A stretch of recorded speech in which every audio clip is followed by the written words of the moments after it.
Last month, the committee made history by ushering in comprehensive digital asset market structure legislation across the House floor with strong bipartisan support.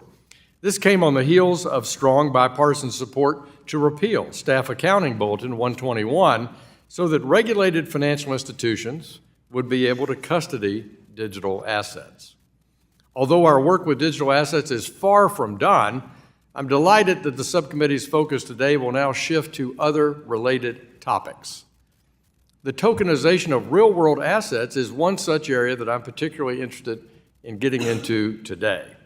Because tokenizing real-world assets involves blockchains or distributed ledger technology, some might view tokenization as a mere extension of the digital asset conversation that we've been having in this committee for over a year. However, it deserves its own distinct conversation and prioritization. While digital assets are generally issued and managed on blockchain networks, tokenization can bring traditional finance, quote, on-chain. To put this in a different context, tokenization can leverage the efficiency and transparency of blockchains to help modernize U.S. markets. Some components of our capital markets suffer from inflated cost, stranded liquidity, siloed markets, and high barriers to entry.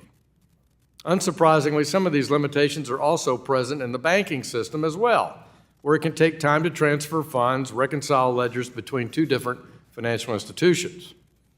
With the help of blockchain, tokenization can automate some of these critical processes within a financial transaction, bringing along streamlined settlement, lower costs, and lowering agency costs is such an important component of benefiting consumers in financial services.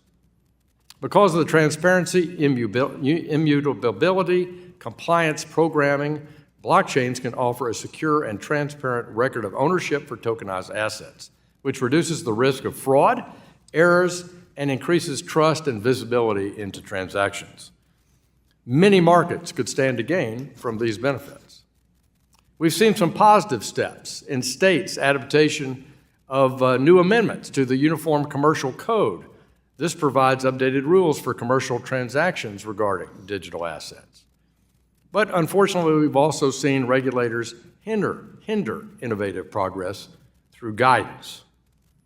Banking institutions, for example, are now required to obtain non-objection or some sort of similar approval process from a federal regulator before conducting any pilot program touching blockchain technology, such as the idea of tokenizing deposits. The private sector should not have to pursue a financial regulator's endorsement prior to exploring the latest innovation in technologies for a possible way to save the company and consumers money and have a more effective product. It's just like evaluating any other operating system enhancement in a financial institution. We need to ensure our regulators are welcoming this kind of innovation to modernize our markets. Today, we're hearing from individuals actively leveraging tokenization to improve and enhance both our capital markets and our banking system. Our witnesses are helping usher in the next age of financial services into the United States, and I'm excited to learn more about the enhancements that they're actively working on, both here and abroad. I hope that we can use this hearing to understand where it makes sense for the consideration of tokenization to be utilized and the necessary regulatory and legal considerations that have to be amended or considered in order to make that more of a reality. I'm also interested to see how tokenization efforts in the U.S. compare to what we're seeing in other capital markets outside the United States. I'm grateful for the witnesses for being here today and sharing their wealth and experience, and I yield to my friend, the ranking member of our subcommittee, Mr. Lynch of Massachusetts, 5 minutes for an opening statement.